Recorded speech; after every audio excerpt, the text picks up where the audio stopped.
Yeah, kuhlala uthanda support and support thenga utshwala uphela yini khona lokho hey ngiyabonga mntanami cabangeni siyabonga baba siyabonga mntanami nathi utshwala bakho hayi siyabonga namntu waba umuntu yazi yabona ikhabe hayi futhi ngithanda ukufa Lindi akusike twa nathi khala vele ungabimoshi isikhathi yo hey ngithanda ukufa hayi ndiyalithanda ikhabe yenza ntombi alright yenza ntombi letha letha hey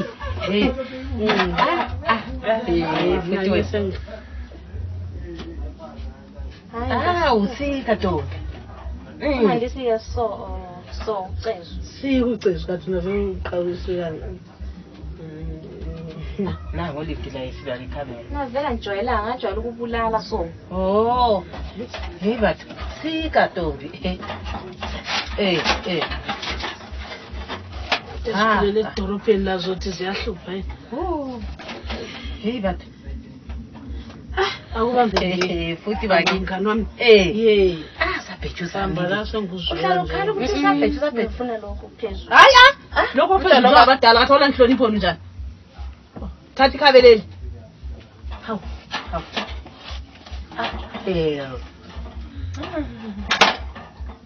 Sabona khabe.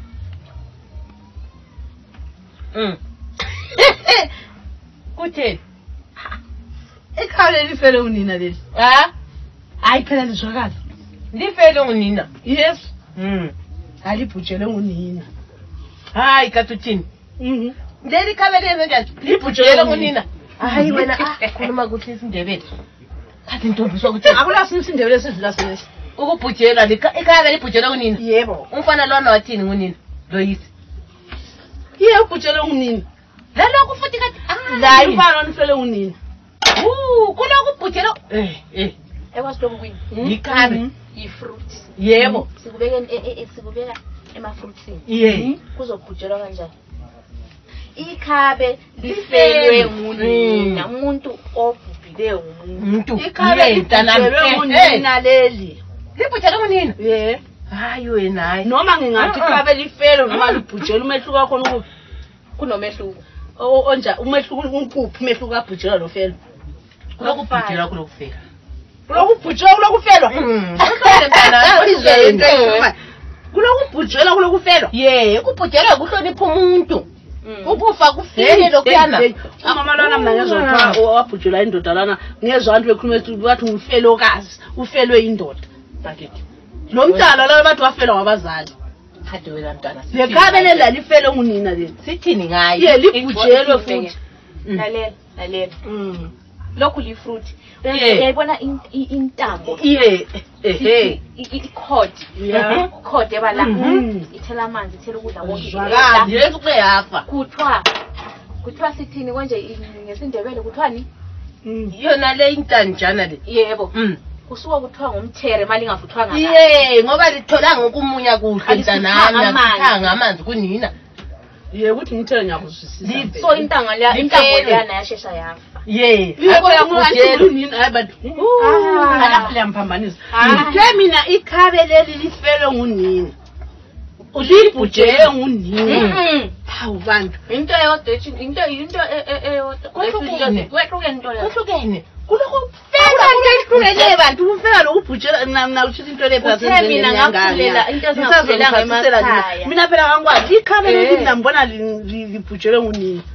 Mntwana alibhujela lifelwe. Ifile intanga leya. Umuntu ubhujelwe uyizelo intanga leya. Ifile. Ungakasuthi. Ungakayi amanzi enough. Hayi. Singadinga ibhubhile intanga. Asingashaya amakhasi. Singadinga mina njengoba vele senjiruka mntamta nami iBP yakho. Asiyekeleni uzabathola abazangitshela phela. Hawo wena usithi ikhwele esihlahleni. Anyeke ikhwele esihlahleni ngithi ukuthi anisezwa kahle ngendlela esikutshela ngayo uvume. Phela ngeke avume ngikuthe. Ngakho iBP garage. Oh my God.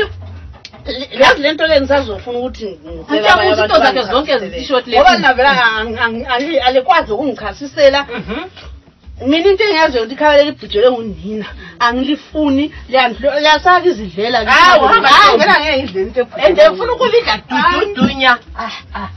Hey. Uyakwazi yala. Hawu.